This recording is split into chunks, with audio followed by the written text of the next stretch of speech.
morning. I literally like woke up. I was up late last night uploading videos and stuff. Woke up, I was like, oh crap, that's right.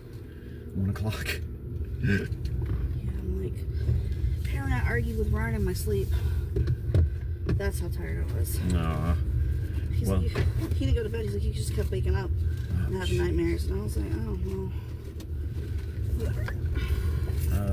Yeah, she kept arguing over the fact that, like, it was our You're breaking up. Hold on. Leaving Wi-Fi area. you should connect with the Starlink. and I was just like, wait, what the hell? Yeah, And it was like a back and forth for that for like an hour. I would And I was wake up just and like, tell what me the you hell? love me. You love me. I go back to sleep. Anyway, my nephew went to the crisis unit. Oh no. He did not get put in because he's very manipulative. Like, he wanted to be put in, and then his mom left him there. So he was like, fuck that, I don't want to go in anymore. And then she left him there the whole night by himself. Oh Lord. Damn. How much for the oil? Well, see how that works. That can be some pricey stuff. I would request it's 5 milligrams of oil, and it is 580 milligrams per gram. So 5 times 5, that's roughly 2,500 milligrams of CBD oil, and we were wholesaling it for basically 20 bucks a gram. So if it works, you know, hang on to it and give me a donation out of it. You know, whatever you want to give, and if it doesn't work, just give it back, and you know, I'll get it to somebody else. But those capsules that I gave you, go ahead and fill it up just so that the bottom curvy part, you know, the very bottom is like covered. But you want to start with about, I'd say, a quarter or a little less than a quarter of a capsule, like a big fat fluid drop. But if that makes any kind of sense. Yeah. And yeah, you can, you know, definitely for your sleeping, take that, you know, when you get home. If you don't have an effect, try a little bit more the next day, because again, it's about finding your number. And then if, you know, after a few times you're just like, it's just not doing the trick, just give it back to me. But it works, go with it, you know, keep doing that every night, and get some restful sleep. And even if you're finding that you're having anxiety during the day or something, or you're having an abnormal day where you just wake up and all the shit's going wrong and your head's in every direction, take a little bit and it'll settle you down. It's not necessarily going to make you sleepy all the time, but it's definitely going to calm you down. Sounds nice. Yeah. It's good stuff, man. It's really good stuff. It's quite a help. I'm surprised you didn't know about it. Like, well, you did, but... Well, I knew about it for these seizures, but I didn't know about it for anything else. Oh, okay. Gotcha. Yeah, even, see, the U.S. government took a patent, believe it or not, out on CBD and cannabinoids, even before they changed the laws and everything on it, which was funny. You know, it's an illegal product, but they're saying that it can be used for all this stuff, and they have a patent on it, even though it's illegal. And one of the uses that they do mention in there is that it reduces inflammation in the body. And again, I've come to the realization that all of this is through the, you know, basically brain power, you know, and how it works with the CB2 receptor. You know, how do you reduce inflammation in the body? By reducing your stress, cortisone, stress hormones, you know, and things like that. Mental stress too, you know, has a direct reflection and relation to physical stress and inflammation. So when you're calming the brain down, overall, that'll calm the inflammation down in the body. You know, back in the day, I thought it was just like an ingredient, so to speak, that was in there, you know, that was helping to reduce the inflammation. But overall, it's really just, it's a mental thing. I wish I could just purge all of the stress, but... Yeah. Yeah, you get, well, I mean, you can, you know, it takes a lot of practice and time, but, you know, sitting down, meditating, being able to clear your head, that's something that I have not been able to do. And I try to do that, of course, whenever I go to bed. I'm like, stop thinking of this, stop thinking of that, relax, brain. You don't have to think of anything till tomorrow. And it's like, it's always a struggle, it seems like. But if everybody could do that, man, life would be so much easier. Just clear your head and get rid of thoughts, but it's not that easy. It takes a lot of practice. If you want, there is what I end up doing is staring at a wall until all of my thoughts just end up running out and all flow, and then eventually there's no more thoughts left to think. There you go. With your big ass head, it probably takes you hours.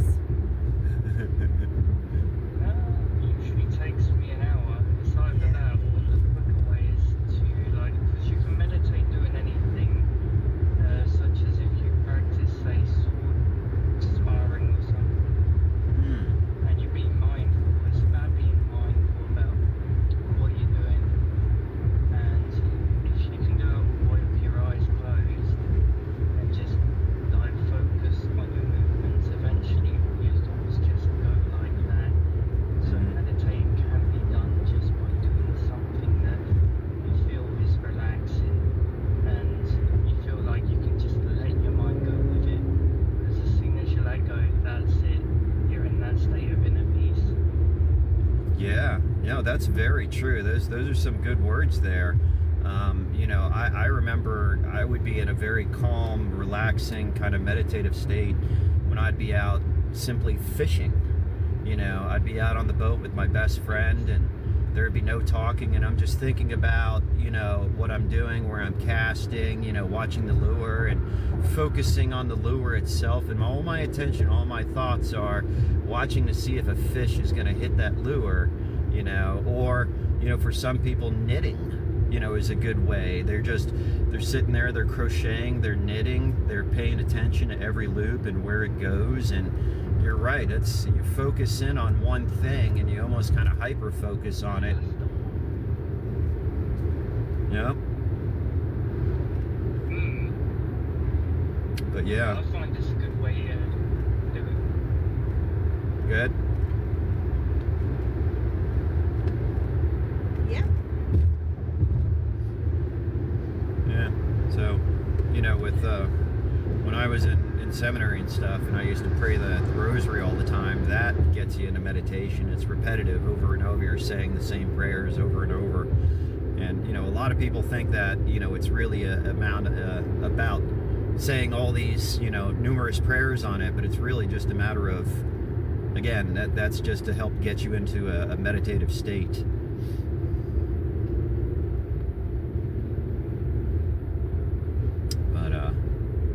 Yeah, I had some really good meditation in many different areas. I went on some silent retreats at monasteries and things like that, where nobody talks unless it's like absolutely necessary. It's pretty interesting where the mind will go and everything is kind of quiet and settled around you. At the same time, it's like learning. Everyone has their own method with meditation. Everyone will have their own method to meditate. There's no one fixed way to do it. It's finding your own sort of groove in it. Very true. Yep. I mean, like, for me, sometimes driving is a meditation, like especially on a long ride. You're just going down the road on the highway. I get hyper focused on like my mirrors. I'm looking around. I'm trying to judge like way ahead of me how fast the cars are going, and I'm very much into it. It's peaceful for me. And then in a sense, at the same time, you almost become one with your car, right? Feels like it, yeah. Because then you know exactly where your front wheels are, you know where they are positioned, you know where you're turning. It's like an extension of your body. Yep. You know how your vehicle is going to react, you know, once you have a good grip on your vehicle, obviously. But yeah, you're exactly right. Speaking of driving, we got some traffic out today. I think this is going to be the last weekend. Notice all the trees. It seems like just overnight lost a Yeah. whole bunch of leaves. Less accidents then now that the tree people are going to be gone. Yeah, seriously. Yeah, there was like 3 yesterday right in Asheville. I couldn't believe it. I was like, oh my gosh. Honestly, it's amazing how many accidents you have with it. Everybody drives. Mm-hmm. I mean, we got dumbasses over here who are likely to cause accidents, but you rarely ever see them. Although I suppose not as many people under Tiny Ass Island, but Maybe there's something about driving on the other side of the road that we should explore. maybe there is. Love that. I was watching some some Ozzy Osbourne reality shows, and he was talking about getting his license and stuff. He was like, "They're fucking crazy over here. They're driving on the wrong side of the road." Yes. I Yeah, it find that was hilarious. Yeah. I love it. I don't know if I could do that. I don't know if I could drive overseas in England or anything on the other side of the road. I've been so accustomed to this. I would be Yeah, the steering afraid. wheel's on the other side of the car too. I know. I'd be so afraid. But of course, when I post the videos up, the camera's flipped around in this, so it looks like, my steering wheel's on the passenger side, and we're driving on the opposite side of the road. My mom said it took her a couple months to get used to it. Oh, really? Yeah, she basically had to practice. Yeah, you should see the French when they come from Calais or any European that comes over. They're so confused as they get into Dover that it's like, oh shit, I'm meant to be on this side of the road, and I can see them sort of like guessworking, just going, no, it's this side, no, that side, and then they'll eventually get it, and it's just like, hey, he's got it. Dover. Surprised you don't have more accidents with people coming over not knowing which side of the road to be on. Yeah, to be honest, no, you have a higher chance of having a BMW do some dodgy stuff and cause an accident than one of those people from across the channel. All right, Sue. Can I quit now? Not today. You just got here. Where's my boss? You would have had to have done that before. Yeah, I Well, would have. that's. Alright. Thank Well, that's you. for the ride and for the other, and Thank you. I hope you have a good day, and I'll catch you later. And yep, shoot me a text when. you got, Yeah, if you want, hang on to those. What are they? If you click the QR code, it goes to the YouTube channel. You can give them out to, like, I don't know, somebody who may be interesting. Maybe you can get me a subscriber. oh, okay, I can Yeah. take pictures of it and send it. They're like little mini cards. Yeah, I was like, there's little cards back here, did you know that? Aren't they cool? I did them for my other website, but I redirected. That's why I made this logo with the tongue and the QR code on it for flavor tripping. Oh, you made multiples? Yeah, I had a whole bunch made up and regular sized business cards, and then I just clipped them in half, and I have now 2 mini business cards out of each. I love taking these things. It's so cute. Grabbed my mom's sweater because I couldn't find my hoodie. Ah, It's a little knitted thing. cool. All right. Wish me luck. Lots of ruck make lots of money. Yeah, it's the weekend. I should. Take care now.